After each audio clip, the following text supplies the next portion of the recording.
Prime focus অযোধ্যায়, বুঝতেই পারছেন, কারণ আজকে প্রধানমন্ত্রী নরেন্দ্র মোদী তিনি সেখানে উপস্থিত হচ্ছেন। আজকে তাকে স্বাগত জানাতে অযোধ্যা একেবারে তৈরি, শেষ মুহূর্তে প্রস্তুতি, সাজু সাজু রব। প্রধানমন্ত্রীর এই সফর উপলক্ষে গোটা শহরটা সেজে উঠেছে। আগামী 22শে জানুয়ারি অযোধ্যায় উদ্বোধন হতে চলেছে রাম মন্দিরের। সেদিনই রামের বিগ্রহে প্রাণ প্রতিষ্ঠা হবে। তার আগে আজ অযোধ্যা নগরীতে প্রধানমন্ত্রী উপস্থিত হচ্ছেন। মোদীর কর্মসূচিতে অযোধ্যায় নবনির্মিত বিমানবন্দর, রেল স্টেশনের উদ্বোধন। বিমানবন্দর উদ্বোধনের পর রেল স্টেশন অযোধ্যাধাম পর্যন্ত 15 কিলোমিটার, কোয়েল 15 কিলোমিটার দীর্ঘ একটা রোড শো আজকে করবেন নরেন্দ্র মোদী। পরে একটা জনসভা করার কথাও রয়েছে তার। একেবারে, এবং এই যে তুমি যে কর্মসূচিটা বললে শুভজিৎ, একেবারে ঠাসা কর্মসূচি। আর সভাপতি প্রধানমন্ত্রী তার মতো একজন ভিভিআইপি যেহেতু আজকে পৌঁছচ্ছেন, আর তার সফর ঘিরে কড়া নিরাপত্তা। বাইরে থেকে মন্দির নগরীতে যানবাহন প্রবেশের উপরও নিষেধাজ্ঞা জারি করা হয়েছে।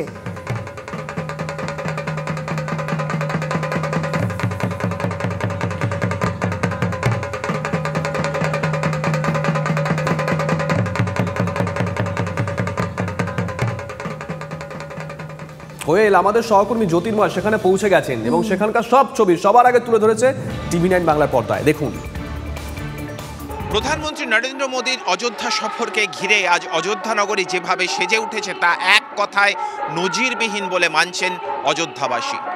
স্বয়ং মুখ্যমন্ত্রী যোগী আদিত্যনাথ নির্দেশ দিয়েছেন 22শে জানুয়ারি রাম মন্দিরে রামলালার প্রাণ প্রতিষ্ঠার দিন যেভাবে এই অযোধ্যা নগরীকে সাজিয়ে তোলা হবে, ঠিক তার মহড়া হিসেবে আজকের দিন প্রধানমন্ত্রীর এই সফরকে ব্যবহার করতে চাইছে প্রশাসন।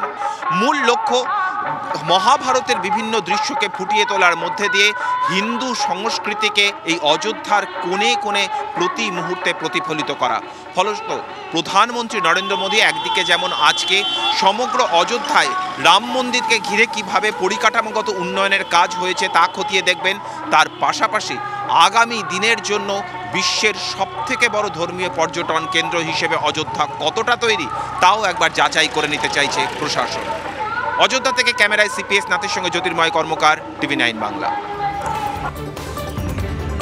জ্যোতির্ময়, এরকমই আজকে অযোধ্যার সার্বিক ছবিটা আপনাদের সামনে তুলে ধরেছেন, এবং আবারও আমরা আরও বেশ কিছু যে অযোধ্যার পরিবর্তন হয়েছে সে ছবিটা তুলে ধরবো। যদি একটু পিছিয়ে যাই, গত কয়েক মাস ধরে একটু একটু করে এই প্রাচীন শহরটা বদলে গিয়েছে। শহরের পুরনো রাস্তাঘাট, সেগুলো সমস্ত কিছু পাল্টে গিয়েছে। ইতিমধ্যে বরাদ্দ করা হচ্ছে 797 কোটি টাকা। নতুন করে তৈরি করা হচ্ছে 3টে রাস্তা। দেশের বিভিন্ন প্রান্তের সঙ্গে সড়ক পথে অযোধ্যাকে যুক্ত করার চেষ্টা করা হচ্ছে। অযোধ্যায় তৈরি হয়েছে নতুন হোটেল, রেল স্টেশন নতুন করে সাজানো হয়েছে, যে কথা কোয়েল আগেও বলছিল। 821 একর জমির ওপর গড়ে উঠছে এয়ারপোর্ট। 25শে জানুয়ারির পর বড় বিমান ল্যান্ডিংয়ের জন্য ছাড়পত্র পাওয়া যাবে, তাই তো কোয়েল? একদমই। এর পাশাপাশি অযোধ্যাকে কেন্দ্র করে অসংখ্য দোকানও গড়ে উঠেছে, যে আমরা অ্যান্সিলারি বলি, অনেকটা ওরকম, যার জেরে লাভের আশা দেখতে শুরু করেছেন এবারে অযোধ্যাবাসী। অযোধ্যায় শেষ মুহূর্তে সেই প্রস্তুতি এবারে আপনাদের সামনে তুলে ধরবেন আমাদের সহকর্মী জ্যোতির্ময়।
আত্মপ্রকাশ করতে চলেছে বলেই স্থানীয় প্রশাসনের দাবি। আজকে অযোধ্যাতে প্রধানমন্ত্রী নরেন্দ্র মোদী এবং আজকে তার ঠাসা কর্মসূচি, তার মধ্যে 2টি অমৃত ভারত এক্সপ্রেসের পাশাপাশি 6টি বন্দে ভারত, অযোধ্যার নতুন বিমানবন্দর এবং রেল স্টেশনের উদ্বোধন করবেন নরেন্দ্র মোদী। দেশের প্রথম 2টি অমৃত ভারত এক্সপ্রেসের একটি বাংলার মালদা থেকে বেঙ্গালুরু অমৃত ভারত এক্সপ্রেসের উদ্বোধন হবে আজকে। ইতিমধ্যে মালদা টাউন স্টেশনে পৌঁছে গিয়েছে অমৃত ভারত এক্সপ্রেসের রেল সূত্রে খবর যে আজকে সকাল 11টাতে মালদা টাউন স্টেশন থেকে যাত্রা শুরু করবে অমৃত ভারত। রবিবার রাতে ট্রেন পৌঁছবে বেঙ্গালুরুতে। মালদা থেকে বেঙ্গালুরু যেতে 42 ঘন্টার মতো সময় লাগবে। সব মিলিয়ে 22টি কামরা রয়েছে এই নতুন ট্রেনে, যার মধ্যে 8টি সাধারণ কামরা। আর যাত্রী স্বাচ্ছন্দ্যের দিকে আলাদা করে নজর দেওয়া হয়েছে। সমস্ত আধুনিক বন্দোবস্ত রয়েছে অমৃত ভারতে। প্রতিটি কোচে রয়েছে CC camera, digital display board, পর্যাপ্ত চার্জিং পয়েন্ট, আধুনিক শৌচালয়।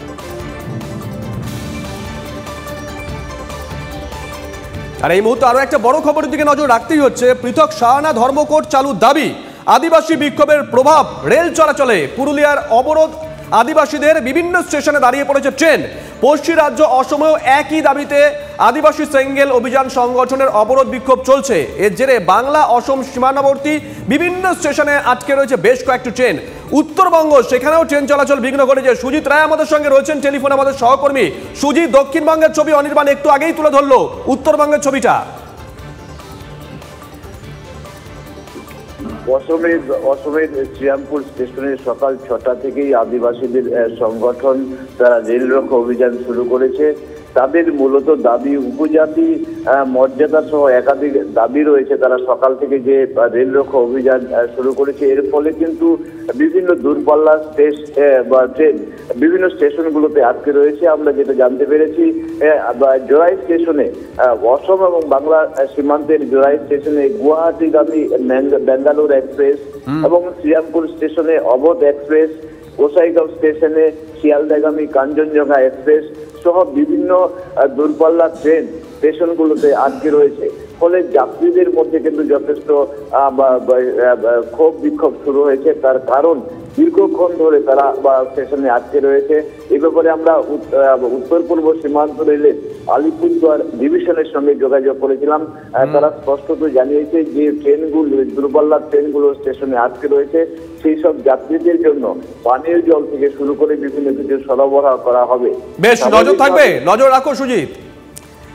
উত্তরবঙ্গের ছবিটা তো তুলে ধরলাম আপনাদের সামনে। পাশাপাশি এবারে বাঁকুড়া শালতোরাতে রাস্তা অবরোধ করে বিক্ষোভ দেখাচ্ছে আদিবাসী সংগঠন। বাঁকুড়ারই বা কি ছবি, হীরক আমাদের সঙ্গে রয়েছেন, হীরকের কাছ থেকে একটু জানবো। হীরক, কি খবর? দেখো, সারনা ধর্মের পৃথক কোড চালুর দাবিতে আজকে আদিবাসী সেঙ্গেল অভিযানের যে 12 ঘন্টা ভারত বন্ধ, সেই ভারত বন্ধের প্রভাব কিন্তু বাঁকুড়া জেলায় পড়লো বলা চলে। কারণ আমরা যেটা দেখলাম যে একেবারে সকাল 8টা নাগাদ আদিবাসী সেঙ্গেল অভিযানের কর্মীরা তারা ঝাঁটিবাড়ি স্টেশন, বাঁকুড়ার ঝাঁটিবাড়ি স্টেশনের উদ্দেশ্যে রওনা হয় এবং সেখানে তাদের রেল অবরোধের কর্মসূচি ছিল। কিন্তু তার আগেই চোরহিরার অঙ্কিত মোড়ের কাছে আদিবাসী সেঙ্গেল অভিযানের কর্মীদের পথ আটকায় পুলিশ এবং সেখানেই আদিবাসী সেঙ্গেল অভিযানের যারা কর্মী সমর্থক তারা কার্যত রাস্তায় বসে পড়ে তারা বিক্ষোভ দেখাতে শুরু করেন এবং তাদের যেটা দাবি যে তাদের যে 12 ঘন্টার ভারত বন্ধ রয়েছে, সেই ভারত বন্ধ যতক্ষণ চলবে ততক্ষণ তারা এইভাবে পথ অবরোধ করবে। এর ফলে এই অবরোধের জেরে বাঁকুড়া শালতোড়া যে রাজ্য সড়ক, সেই রাজ্য সড়কে যান চলাচল পুরোপুরি বন্ধ হয়ে গেছে এবং এখনো পর্যন্ত অবরোধ চলছে এবং যতক্ষণ পর্যন্ত তাদের এই ভারত বন্ধ ঘোষিত সময়সূচি রয়েছে, সেই সময়সূচি পর্যন্ত তারা এই অবরোধ চালিয়ে যাবেন, অন্তত তেমনটাই জানানো হচ্ছে। বিশাল পুলিশ বাহিনী এলাকায় মোতায়েন করা হয়েছে এবং যাতে কোনো রকম অপ্রীতিকর পরিস্থিতি তৈরি না হয়, যাতে রোগী সহ অন্যান্য যে আপৎকালীন পরিষেবাগুলি রয়েছে সেই পরিষেবাগুলো যাতে স্বাভাবিক থাকে, সেই জন্য বেশ সমস্ত রকম দিকে নজর রাখা হচ্ছে। তুমিও নজর রাখো হীরক, আমরাও পরবর্তীতে আবারও যোগাযোগ করছি। কোয়েল, আমরা তো দেখলাম বাঁকুড়ায় সেখানে আদিবাসী সংগঠনের নেতৃত্বে যারা আছেন তারা রাস্তায় নেমে এসেছেন, সড়ক অবরোধে সামিল হয়েছেন তারা। পুরুলিয়ায় সকাল থেকে আমরা দেখেছি রেল অবরোধ, ঘড়ির কাঁটা 9টা 8। ছবিটা দেখি একবার সরাসরি। আমাদের বন্ধ যদিও 12 ঘন্টার বন্ধ, কিন্তু আমরা চাই যে আমাদের কমসে কম 5 ঘন্টা থেকে 6 ঘন্টা বন্ধ থাকবে।